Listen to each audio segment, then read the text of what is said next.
Hello everyone. So for my project, I've decided to talk about coffee and the issues it has while simultaneously painting a picture of coffee farmers in Latin America using coffee to paint the portrait. So you'll see in the video that I'm actually using instant coffee to paint the portrait.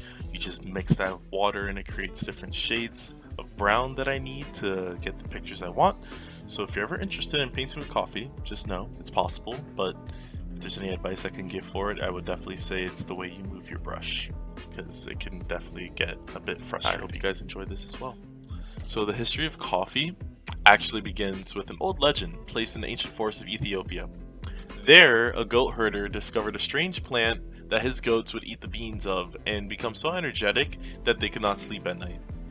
So the herder pointed this plant out to the abbot of a local monastery, who then boiled the coffee beans into a drink that he discovered to have energizing properties. Word of this amazing energy plant beans began to spread until it reached the Arabian Peninsula, beginning the global trade journey of what would become to know today as coffee. Possibly the most loved beverage in the entire world. So, coffee was first domestically grown on the Arabian Peninsula in the 15th century of an area that would come to be known as Persia, Egypt, Syria, and Turkey. Coffee even approached some controversy in the 17th century, with some religious figures calling it a demonic invention. This became such an issue between coffee lovers and haters that the Pope of the time tasted a coffee himself and found it so delicious he gave it papal approval. So coffee spread even more through coffee houses and new businesses in Great Britain and Europe, and eventually made its way to the United States, where it quickly became a favorite of Americans after the historic Boston Tea Party. So coffee made its way to the Americas, and by this I mean Central America, Latin America, the Caribbean, and South America. It made its way to the Americas through a naval officer who stole a seedling from the Royal Botanical Garden of King Louis XIV of France. So this officer, through an arduous sea voyage, delivered the seedling to Martinique in the Lesser Antilles, where it was planted and spread to become the ancestor of all coffee in America. So what countries produce the most coffee in the world today? After all that history, you'd think it would be the Arabian Peninsula where it all began, but that's far from the correct answer. So the answer is Brazil. Brazil produces the most coffee in the world by far, with almost 2.6 million metric tons of coffee beans being grown in Brazil alone. Brazil has in fact been the highest producing country of coffee for more than 150 years, with 2.7 million hectares dedicated to growing coffee alone. You could compare that to the combination of the smallest countries in the world, probably like 10 of them, and it's still larger. So the second largest coffee producing country in the world is Vietnam, with 1.6 million tons being generated in 2016, and followed third by Colombia, generating 810,000 metric tons of coffee. So with that much coffee, what do you think the value of coffee is today? Well, according to an article by the Global Newswire, the global coffee market was valued in 2020 at 465.9 billion US dollars, and it's only getting bigger due to the increasing demand for coffee products from consumers internationally. Most of this market is actually placed in Europe, which has higher per capita consumption of coffee, and a culture that places premium coffee above all other iterations and imitations. So demand for coffee in Asia has also grown rapidly in the last few years as a substitute for tea. Cafe culture has also become an international sensation, which has driven the coffee industry up.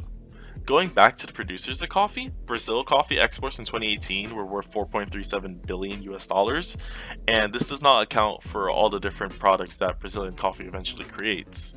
So to compare that, Colombian coffee exports were 2.28 billion US dollars in 2019. So while those billions of dollars may seem like a lot of money, it's an extremely pale comparison if you show the buyers of that coffee. Where do you think Starbucks, Dunkin', Tim Hortons, and McCafe coffee comes from? If you guess Brazil and Colombia, you're absolutely right. It also happens to come from other Latin American countries sometimes, as in the case of Dunkin' and McCafe, and occasionally from Africa, as in the case of Tim Hortons. But Starbucks has been found to source about 80% of its coffee from Colombia and the other 20% from Brazil. Keep in mind how enormous these corporations are and how much money they make from coffee alone compared to those export values. Starbucks makes about 26.5 billion every year in revenue. A large portion of that has to be from brewed coffee alone among their other products. Either way, that's more than 6 times the value of Brazil's exports for coffee. Keep this price difference in mind, because it's very important and I'm going to be touching more on it later. So many of these coffee beans, after they're imported from Latin America and Africa and sometimes Asia, are roasted in the United States and brewed to serve at tens of thousands of stores around the nation. It is said that 6 out of 10 Americans drink a cup of coffee every day.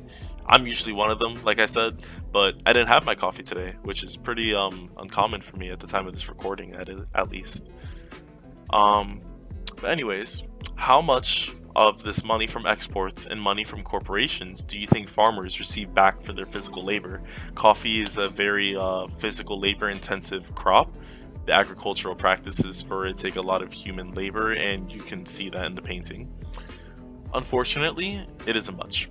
So according to Fairtrade International, almost 61% of producers sell their coffee under the cost of production, earning less than $1 per pound of their coffee beans in many cases. While the coffee industry is valued over $450 billion today, generating over $200 billion per year, the average coffee farmer's income hasn't changed in the last 20 years, while inflation has only gotten worse and farming costs have only gone up with advanced agricultural techniques and modern equipment. Fairtrade found that for a 4-person farming household in Colombia to earn a living income for the coffee to produce, the export price of coffee would have to be around $2 per pound. This is actually double to the current market price for coffee and 43% more than the current Fairtrade minimum price.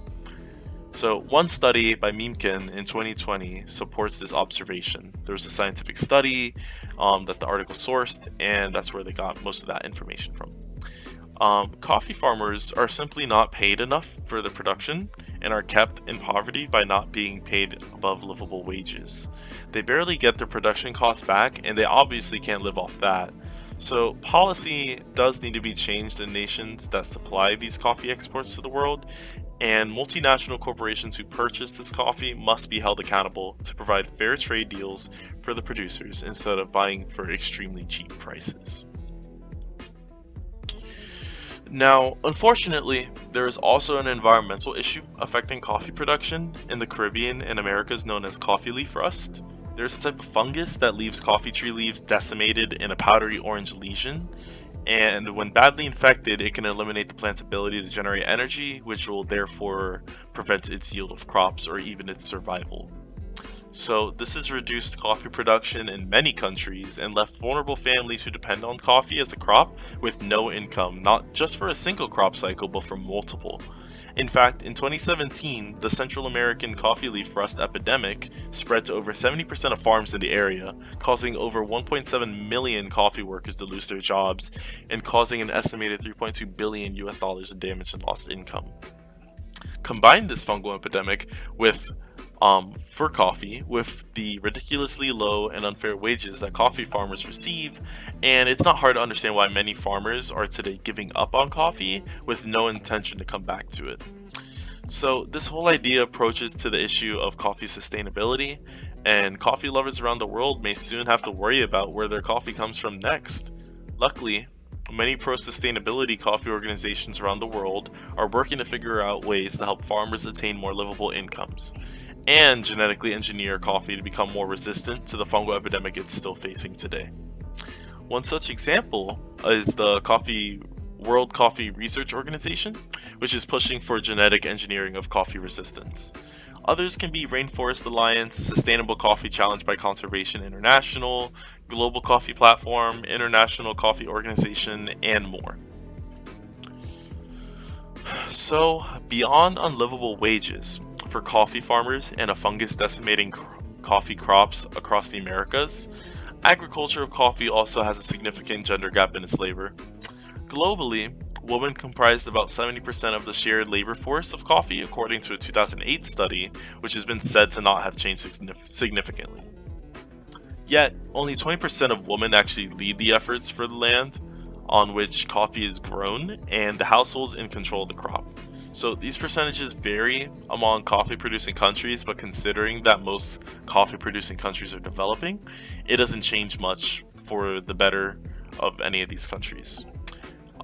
This gender gap can be explained by multiple factors, but the most prominent being the opportunities for women working and owning land in many countries, as well as the network to attain resources and the training necessary to farm coffee and sell to big buyers. Coffee faces many issues today, and it's by no means a clean and sustainable agricultural practice in many locations of the world. So the next time you pick up and drink a cup of coffee, perhaps think about where it came from and the farmers that provided the beans that brewed that cup of coffee. But in other words, I will leave you all with more kind messages to remember coffee by. But also please do consider the farmers that created the coffee that you may be enjoying today. So I will now speak about the different cultures of drinking coffee around the world. So beginning with one of the most avid coffee lovers in the world, Italy. In Italy, the main form of coffee is usually consumed as espresso, and it's usually drunk hot while standing at the coffee bar. Coffee here is meant to be enjoyed, so my personal favorite form of coffee is a cappuccino, but in Italy, apparently there's an unspoken culture where cappuccinos are only drunk in the morning and not at any other times. So this is because some Italians believe that consuming a beverage of coffee and milk too late in the day is very heavy to digest. But coffee without milk is still often sipped as a pick-me-up in the afternoon, usually again while standing at a coffee bar and in a glass or porcelain cup. In fact, it's actually typical in Italy for you to order your coffee and enjoy it in the coffee bar while even talking to a barista or someone before paying for it and leaving.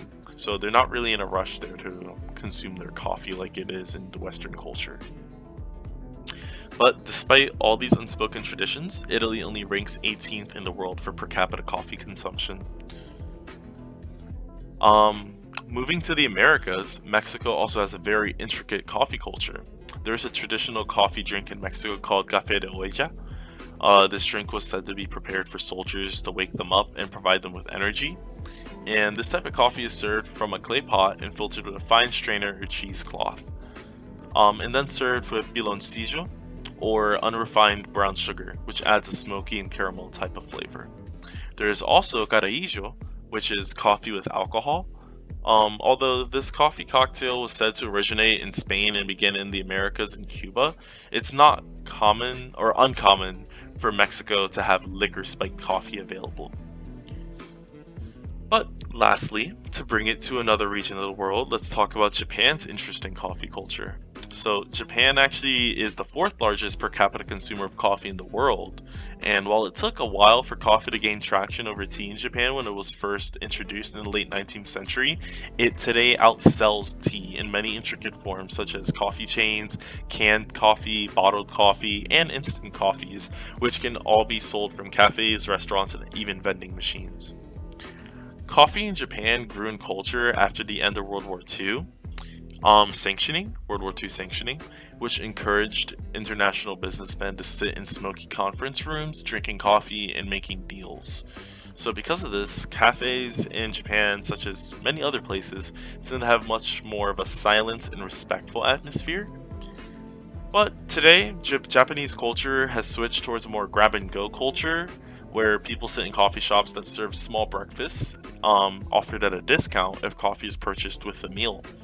So the culture today is more westernized and comparable to that in the United States, but drip coffee makers are actually the most popular way of brewing coffee in Japan. So that's allowing water to be poured into the center of coffee grounds and not mixing so that carbon dioxide bubbles can escape from the top of the brewed mix and then drip down into a large pitcher or whatever contraption it would drip into. So I say that because this can get very intricate in Japan. So they usually use a cloth coffee filter, and the machines that make these drip coffee brews actually are pretty intricate in that some of them can siphon coffee through multiple chambers of varying heats and pressures to obtain a different brew that can enhance flavors and provide a crisp tasting coffee that really can't be compared to the original drip method using a paper filter like we're so used to in the United States. But many countries have different ways of doing this and enjoying coffee.